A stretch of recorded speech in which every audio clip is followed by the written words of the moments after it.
कि त्रिलोक पावन पाद पद्मों में सत सत नमन। आराध्य देव के मस्तक स्वरूप पूज्यपाद महर्षि संत सेवी परमहंस जी महाराज, हृदय स्वरूप पूज्यपाद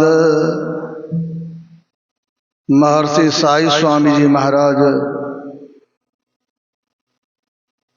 आराध्य देव के प्रतिमूर्ति संत मत के वर्तमान आचार्य श्री के चरणों में सत सत नमन। मंचस्थ आराध्य देव के विभूति स्वरूप पूज्यपाद गुरुचरण सेवी स्वामी प्रमोद जी महाराज, पूज्य स्वामी अनमोलानंद जी महाराज, संत मत के अंतर्राष्ट्रीय प्रवक्ता पूज्य स्वामी सत्यानंद जी महाराज एवं समस्त पूज्य संत महात्माओं के चरणों में नमन। आदरणीय धर्म प्रेमी सज्जनों, आदरणीय माताओं एवं भक्तिमती बहनों, संत मत सत्संग के द्वारा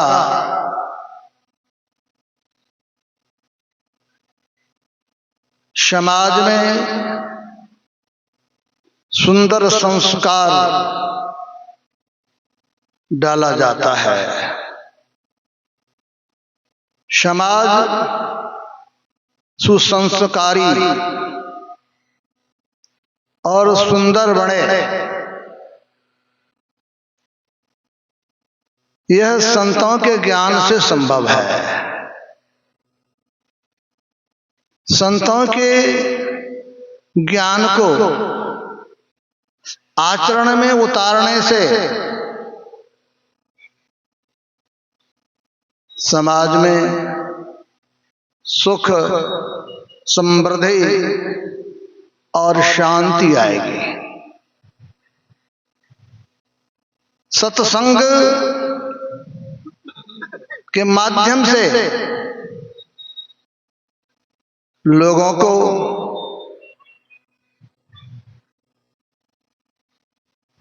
अंतर की भक्ति करने की प्रेरणा मिलती है।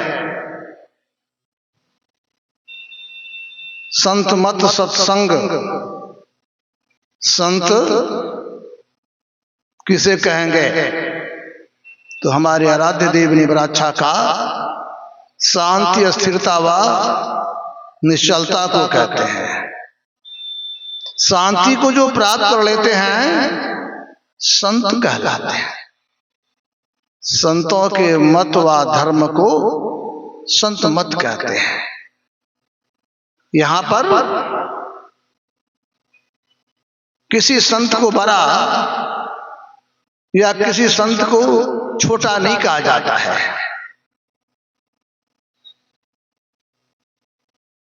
यहां पर सभी संतों का समान रूप से सम्मान किया जाता है। संत मत को हमारे परम संत बाबा देवी साहब ने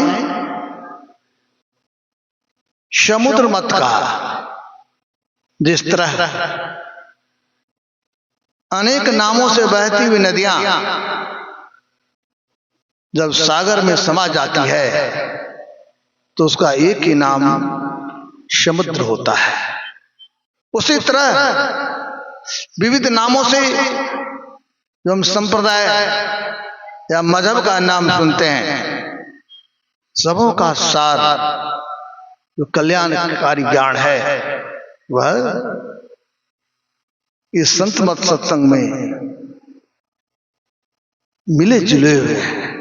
यहाँ पर वेद, उपनिषद, संतवाणी, पुराण, कुरान, सभी तरह के ग्रंथों और संतों की वाणी को सुनाया जाता है। सत्संग के माध्यम से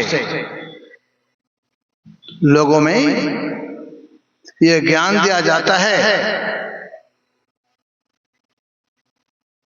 जो अंतः साधना कीजिए। अंतः साधना को आंतरिक सत्संग कहते हैं, जिसमें मानस जप, मानस ध्यान, दृष्टि योग की साधना और नादानुसंधान, इस क्रिया को जो करते हैं तो समझिए हम अंतर के सत्संग को कर रहे हैं। जब संतों के शरण में जाते हैं, संतों के ज्ञान को सुनते हैं, ये सुनना बाहरी सत्संग है। बाहरी सत्संग से भी बहुत लाभ होता है। गोस्वामी जी ने बड़ा अच्छा कहा, सुनि समझहि जान मुदित मन, मज्जहि अति अनुराग, लह चार फल अछत तणु, साधु समाज प्रयाग। संतों के ज्ञान को ठीक ठीक सुना जाए, आचरण में उतारा जाए तो चार फल, अर्थ, धर्म, काम और मोक्ष, ये चारों चीज की प्राप्ति सत्संग से हो जाता है।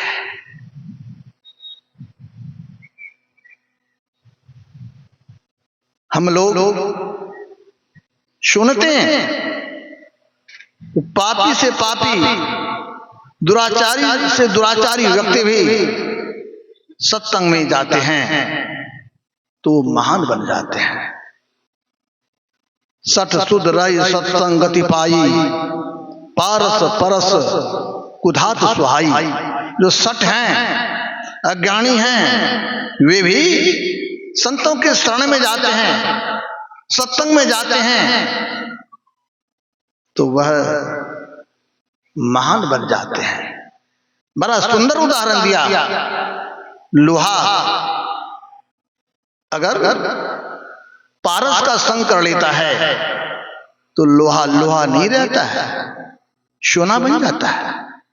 उसी प्रकार साधारण जन भी संतों के शरण में चले जाते हैं, सत्संग से लग जाते हैं तो वह पूजित हो जाते हैं। समाज के लोग उनका सम्मान करने लगते हैं।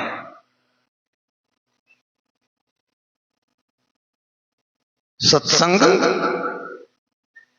सुनने से बड़ा लाभ, संत महापुरुष की शरण में जाने से, उनके सानिध्यता को प्राप्त करने से मन में शांति आती है। हमारे गोस्वामी जी ने बड़ा अच्छा कहा, सरदा तप निशिष अपहरई, संत दरस जिमी पातक तरई। कहते हैं संतों के दर्शन से पाप टल जाते हैं। दक्षिण भारत में एक संत हुए, महर्षि रमन, बोलते बहुत कम थे, मौन में रहते थे प्राय। लेकिन लोग जब तनाव से ग्रसित हो जाते थे, दुखी हो जाते थे, उनके सानिध्य में जब जाता था, सिर्फ उनके दर्शन मात्र से जीवन में शांति विराजने लगती थी। हमारे देश के प्रथम राष्ट्रपति डॉक्टर राजेंद्र प्रसाद ने बड़ा अच्छा लिखा, जो जब हम दिल्ली में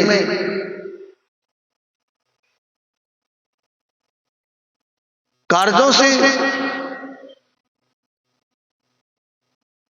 तनाव में आ जाते थे, तब महर्षि रमन के आश्रम पहुंचते थे, और जब मैं उनके शरण में जाता था, उनका सानिध्य प्राप्त होता था, तो सिर्फ महर्षि रमन बैठे रहते थे और राजेंद्र बाबू भी बैठे देखते रहते। सिर्फ उन्होंने लिखा, मन में बड़ी शांति आती थी, बड़ा सुकून आता था। हम लोगों ने महर्षि रमन को नहीं देखा, लेकिन आराध्य देव संत सदगुरु महाराज को तो देखे बहुत लोगों ने। जब लोग दुखी हो जाते थे, आराध्य देव के शरण में जाते थे, उनके सानिध्य में जाते थे, और उनके सामने जाने के बाद मन शांत हो जाता था। बंगाल में एक संत रामचंद्र परमहंस जी महाराज, उन्होंने बड़ा अच्छा कहा, जिस पर अंगीठी को जलाया जाता है तो इर्द गिर्द गर्मी फैलने लगता है। कमरे में अंगीठी को रख दिया जाए जलाकर तो कमरा गर्म हो जाता है। अगर अंगीठी को वहां से हटा भी दी जाए तो भी कमरा गर्म ही रहता है। उसी प्रकार संत के सानिध्य में जाने से, संत के इर्द गिर्द चतुर्दिक जो एक आभा, आध्यात्मिक आभा निकलती रहती है, उस आभा में जाने से लोगों के जीवन में शांति और सुख आने लगता है। तो हमें संत के शरण में जाना चाहिए और उनसे शिक्षा दीक्षा लेकर अंतर साधना करना चाहिए, और अंतर साधना करके इस जीव को पीप से मिला देंगे, तब हमारा कल्याण हो जाएगा और सर्वोत्तम श्रेणी का सत्संग संपन्न हो जाएगा। इसी से हम लोगों का कल्याण होगा। इन्हीं के साथ मैं अपने वाणी को विराम दे रहा हूं। श्री सद्गुरु महाराज की जय। श्री सद्गुरु महाराज की जय।